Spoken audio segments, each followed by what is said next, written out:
Welcome to Tamil காவியம். சக்கரவர்த்தி. வேங்கடபுரி பனி பிரதேசத்தில் அந்த மூன்றாவது இரவு எல்லோருக்கும் கொடூரமாக இருந்தது. கருப்பு வானத்தில் சிவப்பு நிலா சத்தமே இல்லாமல் அவர்களுக்கு பீதியை ஏற்படுத்திக் கொண்டிருந்தது. சுற்றிலும் மயான அமைதி.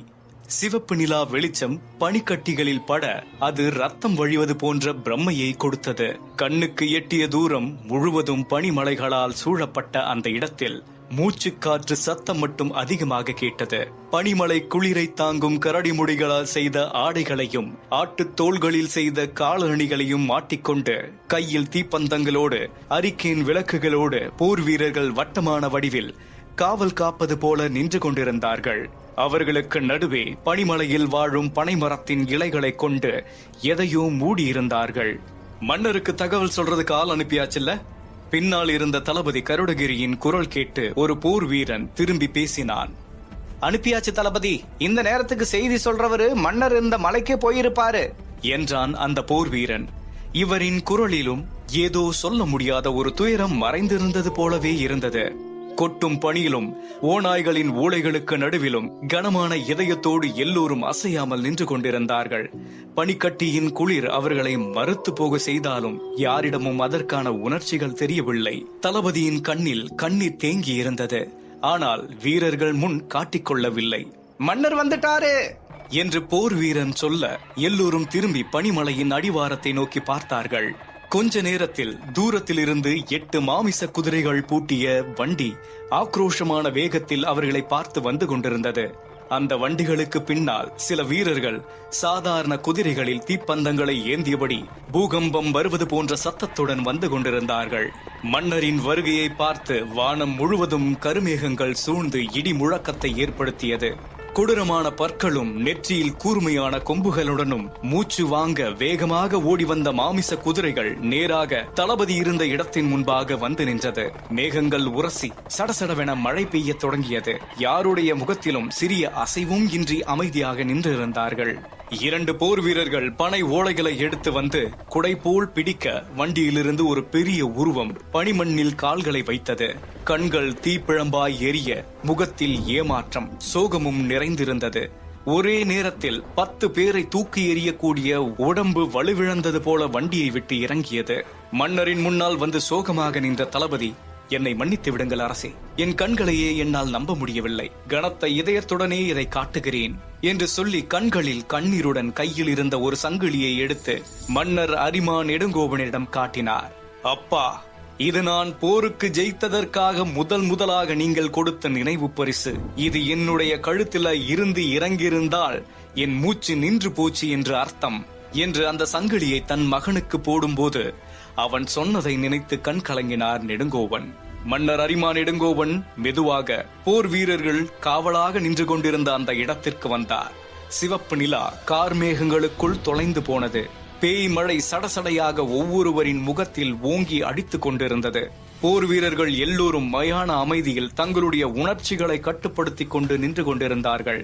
மன்னர் அரிமா நெடுங்கோவன் அந்த இடத்திற்கு சென்று மூடி வைத்திருந்த பண ஓலைகளை எடுத்தார். அங்கே அவரின் மகன் அரிமா உதிரனின் முகம் சிதைக்கப்பட்டு கை கால்களில் எலும்புகள் முறிக்கப்பட்டு 2 நாட்களாக அந்த பணியில் உறைந்த ரத்தத்துடன் விரைத்து கிடந்தான். அதை பார்த்ததும் மன்னரின் உணர்ச்சிகளை கட்டுப்படுத்த முடியவில்லை. உதிரா என்று பெரும் துயரத்தோடு வானத்தை பார்த்து கத்தினார். மன்னரின் கதறலை கேட்ட எல்லோருடைய கண்களிலும் கண்ணீரை வரவழைத்திருந்தது. போர் வீரர்களின் ஒவ்வொருவரின் மனதிலும் இளவரசனை கொன்றவரை பழிவாங்க துடித்தது. நெடுங்கோவன் கோபத்தில் தன்னுடைய வாளை எடுத்து பனிமண்ணில் ஓங்கி குத்தினார். என்னுடைய மகன் துரோகத்தாலா செத்துட்டான்? நெஞ்சில குத்துறதுக்கு தைரியம் இல்லாத கோழைங்களா என் மகனை சதி பண்ணி கொண்டுட்டானுங்க. வேங்கடபுரி சாம்ராஜ்யத்து மேல சத்தியமா சொல்றேன், என்னுடைய மகனை இப்படி ஆக்கினவன்களோட தலைய வெட்டி பிணந்தின்னி கழுகளுக்கு இரையா போட்டு என் மகனோட சாவுக்கு பழி வாங்குவேன் என்று கோபத்தில் கர்ஜித்தார். சூழ்ச்சியால நம் இளவரசனை கொண்டவங்களை தேடி கண்டுபிடிச்சு நம் அரசுக்கு முன்னால நிறுத்துவோம். அதுதான் நம் நாட்டுக்கு நாம பண்ற நன்றி கடன் என்று தன்னுடைய வாளை தூக்கி வானத்தை பார்த்து கோஷம் எழுப்பினார் தளபதி கருடகிரி. போர் வீரர்களும் அதே கோபத்தோடும் அதே பழி தீர்க்கும் உணர்வோடும் தங்களுடைய வாள்களை தூக்கி கோஷம் எழுப்பினார்கள். நெடுங்கோவனின் கண்களில் வழிந்த சூடான கண்ணீர் பணிகளில் விழுந்து உருகியது.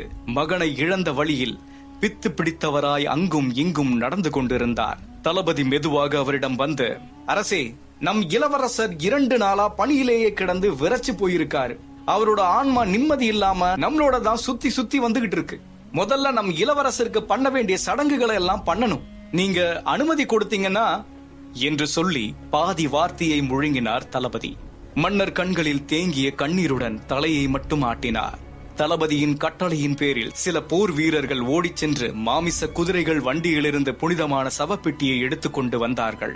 அரிமா இனத்தில் பல 100 ஆண்டுகளுக்கு முன் மூத்தோர்களின் சக்திகளாலும் பித்ருக்களின் வழிகாட்டுதலாலும் குருக்களாலும் பிரத்யேக பூஜைகள் செய்யப்பட்ட அரிய வகை மூலிகைகளோடு சேர்த்து ரத்தின கற்களும் பனிமலையில் தோண்டி எடுக்கப்பட்ட சக்தி வாய்ந்த கருப்பு தங்க துகள்களும் பதிக்கப்பட்ட அந்த புனித சவப்பெட்டியை தூக்கிக் கொண்டு அங்கே வந்து வைத்தார்கள். பனியால் விரைத்து அசைக்க முடியாமல் இருந்த உதிரனின் உடலை மந்திர கொடிகளையும் மூலிகை இலைகளை கொண்டு மூடி தூக்கி வந்த சவப்பெட்டியில் பத்திரமாக இறக்கினார்கள். மன்னர் நெடுங்கோவன் அதை எல்லாம் அங்கேயே அசையாமல் நின்று பார்த்து கொண்டிருந்தார். உதிரனின் முகம் மட்டும்தான் அவருடைய மனதில் இருந்தது. நம்ம அரிமா வம்சத்துல போர்ல வீர மரணம் அடைஞ்சவங்களோட ஆத்மா முக்தி அடையறதுக்காக பல 100 ஆண்டுகளுக்கு முன்னாடி பிரத்யேகமாக பூஜைகளை தயார் செய்யப்பட்ட இந்த சவப்பெட்டியில இன்னைக்கு உன்னை படுக்க வைக்கிறத பார்க்கும்போது எனக்குள்ள இருக்கிற வேதனைய வார்த்தைகளால சொல்ல முடியாது உதிரா, வார்த்தைகளால சொல்ல முடியாது என்று மனதிற்குள் நினைத்து கண் கலங்கினார் மன்னர். அந்த சவப்பெட்டி தயாரித்த காலத்தில் இருந்து அதிர்ஷ்டவசமாக அரிமா வம்சத்தில் யாருமே போரில் வீர மரணம் அடையவில்லை. எல்லோரும் இயற்கையாகவே உயிர் துறந்திருந்தார்கள். சவப்பெட்டிக்குள் இருந்த பனியும் மந்திர தாயத்துக்களும் பணிகளால மூலிகை இலைகளும் உதிரனின் உடலில் இருந்த துர்நாற்றத்தை போக்கி புனிதமாக்கியது. சவப்பெட்டியை மூடியதும் திடீரென பழங்காலத்து மந்திர தாயத்துக்களும் ரத்தின கற்களும் ஏதோ ஒரு சக்தியால் வசீகரிக்கப்பட்டது. அப்போது வானத்திலிருந்து ஒரு பயங்கரமான முழக்கம் கேட்டு எல்லோரும் அண்ணார்ந்து மேலே பார்த்தார்கள். கண் இமைக்கும் நேரத்தில் சிவப்பு நிலா வெளிச்சத்தோடு சேர்ந்து ஒரு சிவப்பு மின்னல் பனிமலையை நோக்கி பாய்ந்து வந்து அரிமா உதிரனின் சவப்பெட்டியின் மீது விழுந்தது. அந்த ஆற்றல் அங்கே இருந்தவர்களை காற்றோடு சேர்த்து தூக்கி வீசி சவப்பெட்டியை விட்டுவிட்டு எல்லோரும் தூரத்தில் சென்று விழுந்தார்கள். பனிமலையை அதிரும் அளவிற்கு அந்த ஆற்றல் பூமியை பிளந்தது. மின்னலின் ஒளியை பார்த்த ஓநாய்கள், பனிக்கரடிகள், ஆந்தைகள் எல்லாமே பயத்தில் ஓலமிட்டது. சவப்பெட்டி ஒளியின் வேகத்தில் பாதி பனிக்குள் மூழ்கி நின்றது. ஒரு கணத்தில் என்ன நடந்தது என்று யாருக்கும் புரியாமல் மின்னலின் வெளிச்சம் கண்களை பறிக்க முகத்தை மூடிக்கொண்டு எல்லோரும் பனியில் புதைந்து கொண்டார்கள். சவப்பெட்டியின் மீது விழுந்த மின்னல் உலை கொதிப்பது போல வெளிச்சம் பொங்கி கொஞ்சம் கொஞ்சமாக சவப்பெட்டிக்குள் மூழ்கியது. அரிமா உதிரன் பிறந்த அதே நேரத்திலும் அதே நட்சத்திரத்திலும் பிறந்த இன்னொரு ஆன்மா சவப்பெட்டிக்குள் இருந்த உடம்புக்குள் புகுந்தது. அரிமா உதிரன் திடீரென்று தன்னுடைய ஒரு கண்ணை மட்டும் விழித்தான். இன்னொரு கண் எதிரிகளால் உடைத்து நசுக்கப்பட்டிருந்தது. நான் வந்து விட்டேன், இத்தனை நாள் கழிச்சு நான் திரும்ப வந்துட்டேன். ஆனா எனக்கு என்ன ஆச்சு? என்னால என்னோட கையை அசைக்க முடியல. என்னால ஒரு கண்ணால மட்டும்தான் பார்க்க முடியுது. என்னோட மூக்கால என்னால சுவாசிக்க முடியல. மூச்சு முட்டுற மாதிரி இருக்கு. எனக்கு என்ன ஆச்சு என்று அரிமா உதிரனின் உடம்பில் புகுந்து கொண்ட ஆரோன் சக்கரவர்த்தியின் ஆன்மா ஆக்ரோஷமாக கத்தியது. அவரால் அங்கிருந்து அசையவோ பார்க்கவோ முடியவில்லை. அந்த இடமே முழுவதும் இருளாக இருந்தது. தான் ஏதோ ஒன்றில் அடைக்கப்பட்டு இருப்பது போல தோன்றியது. ஆரோன் சக்கரவர்த்தி ஒரு நிமிடம் நிதானமாக யோசிக்க, அதற்கு பிறகுதான் தான் ஏற்கனவே கொல்லப்பட்டு விட்டோம் என்பதை நினைவில் கொண்டார். சில நாட்களுக்கு முன் இந்த மாய உலகத்தின் வேறொரு கண்டத்தில் மாமன்னர் ஆரோன் சக்கரவர்த்தி ஆண்டு கொண்டிருந்த செங்கிழு ராஜ்யத்தின் மீது பெத்தலை அரக்க இனத்தை சேர்ந்தவர்கள் செங்கிழு சாம்ராஜ்யத்தை கைப்பற்ற போர் தொடுத்தார்கள். மாமன்னர் ஆரோன் சக்கரவர்த்தி தன்னிடம் இருந்த அரிய சக்திகளை கொண்டு அற்புத வாளை கொண்டு எல்லோரையும் கொன்று அந்த போரில் வென்றார். போரில் வென்ற ஆரோன் சக்கரவர்த்தி அன்றே மற்ற நாட்டு அரசர்களால் துரோகத்தால் கொல்லப்பட்டார். 3 அரசர்கள் நடத்திய சூழ்ச்சிகளால் கொல்லப்பட்ட ஆரோன் சக்கரவர்த்தியின் உடலை 5 துண்டுகளாக வெட்டி அந்த உலகத்தின் 5 புண்ணிய ஸ்தலங்களில் அந்த பாகங்களை புதைத்து விட்டார்கள். தன்னை கொன்ற எதிரிகளை பழிவாங்க ஆத்மாவாக மாறினார் மாமன்னர் ஆரூன் சக்கரவர்த்தி. அவருடைய அற்புத வாள் அவர் இறந்த பிறகு மறைந்து போனது. நீண்ட நாள் கழித்து அவருடைய அற்புத வாள் திடீரென்று அந்த சவப்பெட்டிக்குள் தோன்றி தங்கம் போல் ஒளி வீசியது. ஆனால் அந்த ஒளி சவப்பெட்டியை தாண்டி வெளியே போகவில்லை. என்னுடைய அற்புத வாளான பஞ்சமுகியே, நீதான் என்னை இங்கு கூட்டிட்டு வந்தியா? இத்தனை நாளா நீ என்கிட்ட வர முடியாததுக்கு ஏதாவது காரணம் இருக்கா? எதுக்காக இந்த உடலோட என்னை இணைச்சு வச்ச? இந்த உடலும் என்னுடைய விசித்திர நட்சத்திரத்துல பிறந்து இறந்த உடலா? இவனுடைய சாவும் என்னை மாதிரியே துரோகத்தால ஏற்பட்டதா? எதுக்காக இந்த உடலை எனக்காக தேர்ந்தெடுத்த பஞ்சமுகி என்று கேட்டுக்கொண்டே தன்னுடைய உடலை அசைத்தார். ஆனால் ஆரோன் சக்கரவர்த்தியால் அங்கிருந்து எழுந்திருக்க முடியவில்லை. 2 நாட்களாக பணியில் உறைந்திருந்த உதிரனின் உடலை அவரால் அசைக்க முடியவில்லை. மீண்டும் அவருக்கு பழைய நினைவுகள் எல்லாம் வரத் தொடங்கியது. அவர் துரோகத்தால் முதுகில் குத்தி கொலை செய்யப்பட்டார் என்று தெரிந்ததும் அவரால் அதை தாங்கிக் கொள்ள முடியவில்லை. அவருடைய கண்கள் கோபத்தில் சிவந்தது. அந்த கணமே அவர்களை கொன்று பழி தீர்க்க வேண்டும் என்று தோன்றியது. கூடவே இருந்துகிட்டு நன்றி மறந்த துரோகம் செய்த பாவிகளா, உங்க யாரையும் நான் விடமாட்டேன். நெஞ்சுக்கு நேரா வந்து மோத துணிச்சல் இல்லாம இப்படி பின்னால் இருந்து என் முதுகுல குத்தின கோழைகளா, நீங்க என்ன கொண்டு இருக்கலாம், என்னோட உடம்ப துண்டு துண்டா வெட்டி வீசி இருக்கலாம். ஆனா என்னோட ஆத்மாவை உங்களால கொல்ல முடியாது. நீங்க எங்க இருந்தாலும் உங்களை தேடி வந்து பழி வாங்காம விடமாட்டேன். செங்கழு தேவா என்று தன்னுடைய தெய்வத்தின் பெயரை சொல்லி கோபத்தால் கத்தினார் ஆரோன் சக்கரவர்த்தி. ஆனால் அவருடைய கோபமும் ஆக்ரோஷமும் சவப்பெட்டியை தாண்டி வெளியில் கேட்கவில்லை. என்ன செய்வது என்று புரியாத ஆரோன் சக்கரவர்த்தி மீண்டும் தன்னுடைய ஆத்மாவை அமைதி பெற செய்தார். அவருக்கு பழைய நினைவுகள் எல்லாமே கொஞ்சம் கொஞ்சமாக வரத் தொடங்கியது. நினைவுகளோடு சேர்த்து தன்னிடம் இருந்த அற்புத சக்திகளும் அவருக்குள் இணையத் தொடங்கியது. அரிமா உதிரா, நான் உன்னுடைய உடம்புல தான் இப்போ இருக்கிறனா? அரிமா வம்சத்தை சேர்ந்த நீயும் பல துரோகத்தால கொல்லப்பட்டியா? உன் கூட இருந்தவங்களே உன்னை இப்படி ஒரு நிலைமைக்கு ஏற்படுத்தியிருக்காங்களா? கவலைப்படாதே, இனி உன்னோட வழியும் என்னோடதுதான். உனக்கு பண்ணன துரோகம் எனக்கு பண்ணன மாதிரி தான். உன்னோட ஆழ் மனசுல இருக்கிற அத்தனை ஆசைகளையும் நான் செஞ்சு உனக்கு நிறைவேற்றி வைக்கிறேன். இனிமேல் நம்மளை யாராலையும் பிரிக்க முடியாது. உடல் உன்னுடையது, ஆத்மா என்னோடது. உன்னையும் என்னையும் கொன்னவங்களுக்கு நரகம் நான் என்னன்னு காட்டுவேன். நாம பட்ட வலியையும் வேதனையும் அவர்களுக்கு காட்டுவேன் என்று ஆரோன் சக்கரவர்த்தியின் மனதிற்குள் சபதம் எடுத்துக்கொண்டார். ஓலத்தில் கத்திய பனிமிருகங்கள் எல்லாம் அமைதியானது. மேகங்கள் விலகி சிவப்பு நிலா மீண்டும் ஒளி வீசத் தொடங்கியது. மின்னலின் ஒளியால் பனிக்குள் புதைந்து கொண்ட எல்லோரும் கொஞ்சம் கொஞ்சமாக தலையை உயர்த்தி பார்த்தார்கள். அரிமா நெடுங்கோவனுக்கு அங்கே என்ன நடந்தது என்று புரியவில்லை. கண்களை 2 முறை தேய்த்துவிட்டு சவப்பெட்டியை பார்க்க சிவப்பு வெளிச்சத்தில் பெட்டி பாதி பனிக்குள் புதைந்திருந்தது. உடனே மன்னர் வேகமாக எழுந்து சென்று அந்த சவப்பெட்டியை மேலே இழுக்க பின்னாலேயே தளபதியும் இன்னும் சில போர் வீரர்களும் வந்து மெதுவாக அந்த சவப்பெட்டியை மேலே தூக்கி வைத்தார்கள். என் மகனோட சாவுக்கு இந்த தேவ பூதங்களுமே கண்ணீர் விட்டு அழுதது போல, இதுக்கு காரணமான யாரையும் நான் சும்மா விட மாட்டேன். இதுக்கு எல்லோரும் பதில் சொல்லியே ஆகணும் என்று உணர்ச்சிகளை அடக்கிக் கொண்டு கத்தினார் நெடுங்கோவன். அதை கேட்டதும் போர் வீரர்கள் எல்லோரும் அவருக்கு ஆதரவாக குரல் எழுப்பினார்கள். உதிரனின் உடல் கிடந்த அந்த நேரத்தில் இருந்த காலநிலை அடிக்கடி மாறிக்கொண்டே இருந்தது. அது பார்ப்பவர்கள் எல்லோரையும் அச்சத்தில் ஆழ்த்தியது. மேற்கே பனிமலையில் உச்சியில் அடித்த புயல் அபாய எச்சரிக்கை கொடுத்தது. வீரர்களே, அடுத்த பனிச்சரிவு வருவதற்கு முன்னால நாம போகணும், இல்லனா இங்கேயே மாட்டிக்குவோம். சீக்கிரம் கிளம்புங்க என்று தளபதி எல்லோரையும் அவசரப்படுத்தினார். வீரர்கள் சில பேர் மீண்டும் அந்த உடலோடு சேர்ந்த சவப்பெட்டியை தூக்கிக் கொண்டு சென்று வண்டியில் ஏற்றினார்கள். மன்னர் நெடுங்கோவனும் வண்டியில் ஏறினார். மாமிச குதிரைகள் ஒரு அபாயகரமான முழக்கத்தை எழுப்பி அரண்மனையை நோக்கி வேகமாக சென்றது. தளபதியும் போர் வீரர்களும் மன்னரின் வண்டியை பின்தொடர்ந்து சென்று கொண்டு இருப்பதை பனிமலை உச்சியில் நின்ற சில ஓநாய் கூட்டங்கள் பார்த்து கொண்டிருந்தது.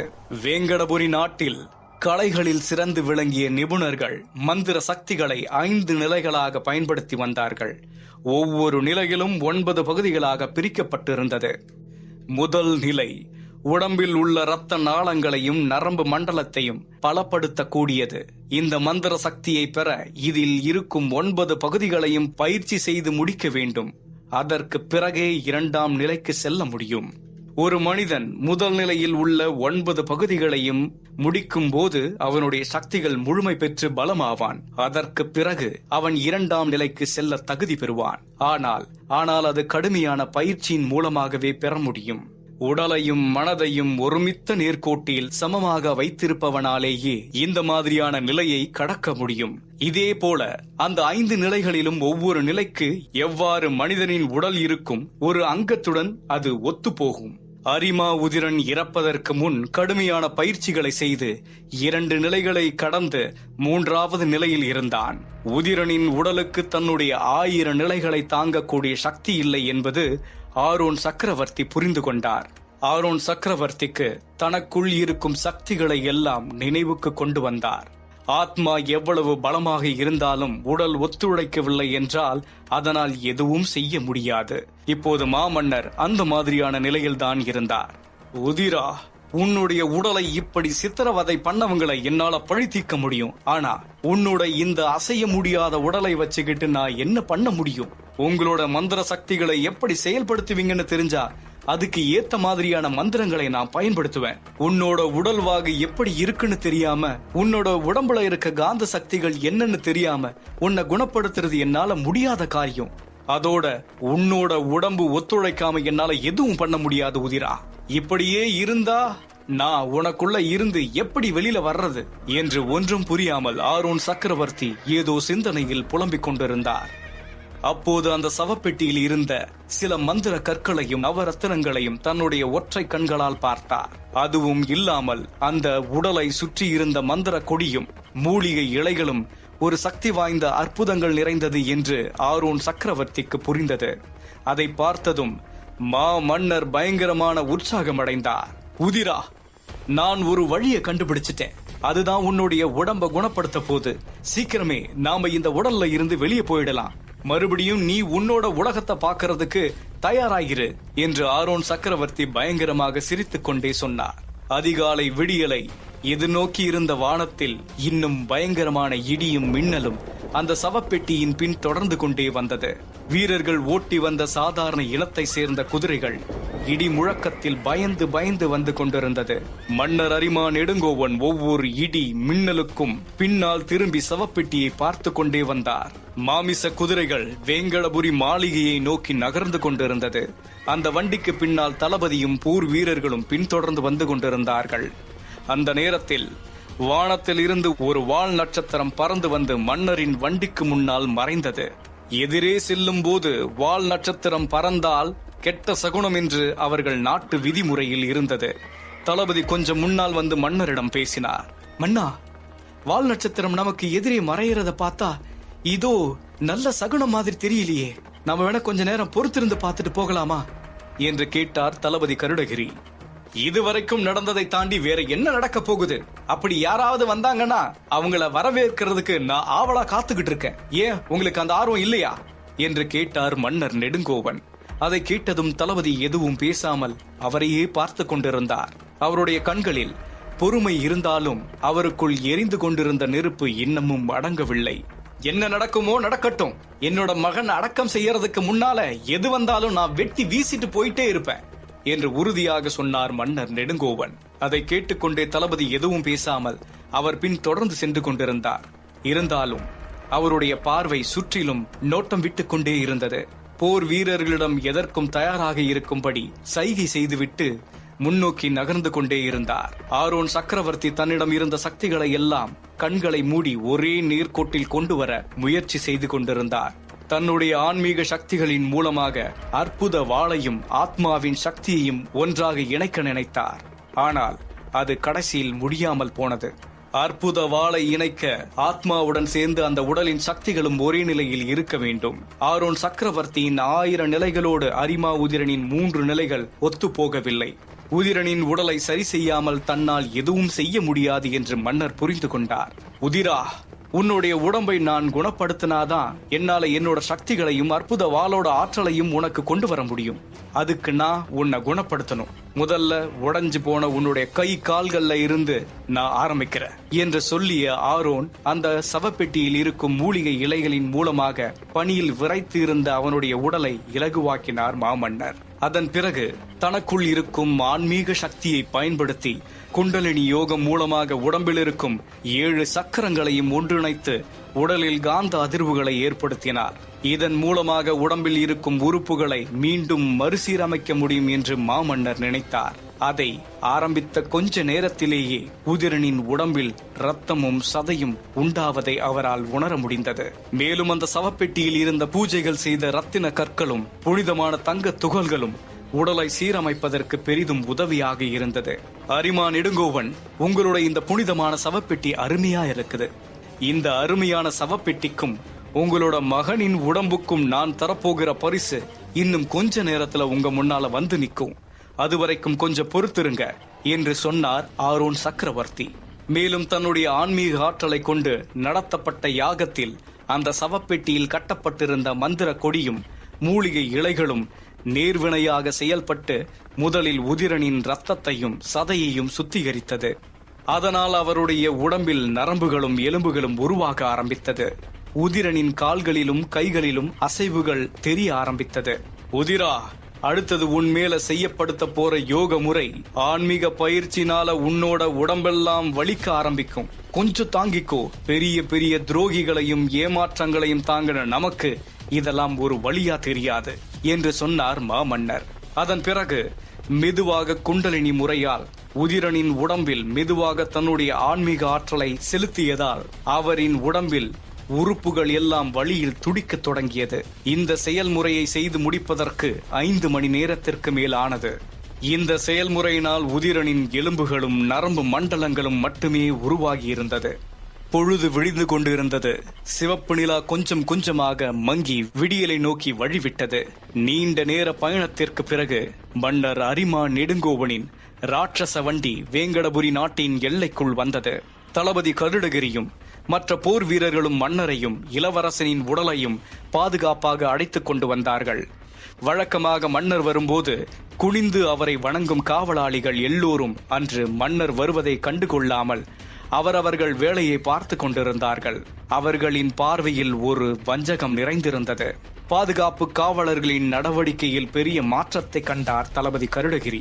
அதை பார்த்ததும் தளபதிக்கு கொஞ்சம் சந்தேகம் ஏற்பட்டது. மெதுவாக, அரசே, நம்மளோட காவலாளிகள் எல்லாரும் பார்க்கும்போது எனக்கு சந்தேகமா இருக்கு. அவங்களோட நடவடிக்கைகள் எல்லாமே விசித்திரமா இருக்கு என்றார் தளபதி கருடகிரி.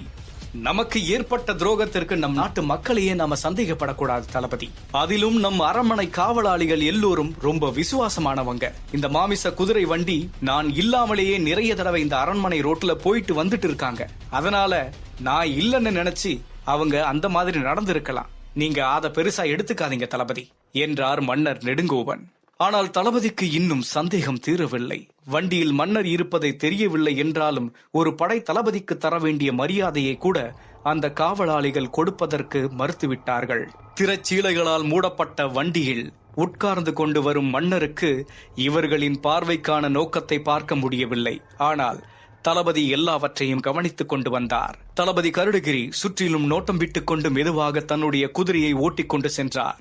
அவருடைய ஒரு கை கடிவாளத்தை பிடித்திருக்க இன்னொரு கை இடுப்பில் இருந்த வாளை நோக்கி இருந்தது. மன்னரின் மாமிச குதிரை வண்டி அரண்மனையில் நுழைவாயிலை நெருங்கியது. அப்போது சில வீரர்கள் குறுக்காக வந்து வண்டியை மறைத்தனர். கண்ணிமைக்கும் நேரத்தில் அங்கே இருந்த அவருடைய வீரர்களே மன்னர் நெடுங்கோவனையும் தளபதியையும் அவர்களுடன் வந்த மற்ற போர் வீரர்களையும் சூழ்ந்து கொண்டார்கள். தளபதி கன நேரத்தில் வாளை எடுத்து அங்கே வந்த 2-3 போர் வீரரின் தலையை வெட்டி வீழ்த்தினார். ஆனால் அடுத்த நொடியே பின்னால் இருந்து தளபதி என்ற சத்தம் கேட்டது. டக்கென்று திரும்பி பார்த்த கருடகிரிக்கு அதிர்ச்சி தாங்க முடியவில்லை. வேங்கடபுரி நாட்டு காவலாளிகள் 4 பேர் சேர்ந்து மன்னர் நெடுங்கோவனை கழுத்தில் கத்தியோடு சுற்றிலும் நின்றிருந்தார்கள். மன்னரின் விசுவாசத்தில் இருந்த 2 மாமிச குதிரைகள் தங்களுடைய கொம்பினால் 2 பேரின் வயிற்றை கிழித்து தூக்கி வீசியது. உடனே தீப்பந்தங்களை காட்டி அந்த குதிரைகளை அடக்கினார்கள் மற்ற வீரர்கள்.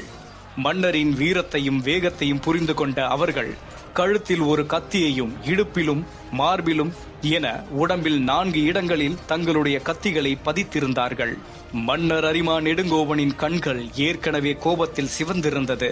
இந்த மாதிரியான சூழ்ச்சிகளை கண்டதும் சுற்றிலும் பார்த்து கொண்டு கோபத்தை கட்டுப்படுத்திக் கொண்டு யார் இதையெல்லாம் செய்கிறார்கள், இதற்கு பின்னால் யார் இருக்கிறார்கள் என்று பார்ப்பதற்காக அமைதியாக நின்று கொண்டிருந்தார். அதையெல்லாம் பார்த்த தளபதி அதிர்ச்சியில் இருந்து அந்த சில நொடியில் எதிரிகளால் அவரும் சூழப்பட்டார். ஏற்கனவே அவர்களுடன் வந்த போர் வீரர்கள் எல்லோரையும் கழுத்தில் கத்தியுடன் வேங்கரபுரி காவலாளிகள் சூழ்ந்து கொண்டார்கள். மன்னரின் கண்ணசைவை பார்த்த தளபதி சூழ்நிலையை புரிந்து கொண்டு அதற்கு மேல் சண்டை போடாமல் தன்னிடம் இருந்த வாளை காவலாளிகளிடம் ஒப்படைத்துவிட்டு நிராயுதபாணியாக நின்றார். மன்னர் நெடுங்கோவனின் கண்கள் அடிக்கடி உதிரனின் சவப்பெட்டியின் பக்கம் திரும்பியது. அப்போது அரண்மனைக்குள் இருந்து சந்தன வண்டி குதிரைகளோடு வெளியே வந்து கொண்டிருந்தது. அதில் இருந்த ஒரு உருவத்தை பார்த்து மன்னரும் தளபதியும் அதிர்ச்சியோடு பார்த்து கொண்டிருந்தார்கள். நன்றி. லைக்ஸ் அண்ட் சப்ஸ்கிரைப் செய்யுங்கள்.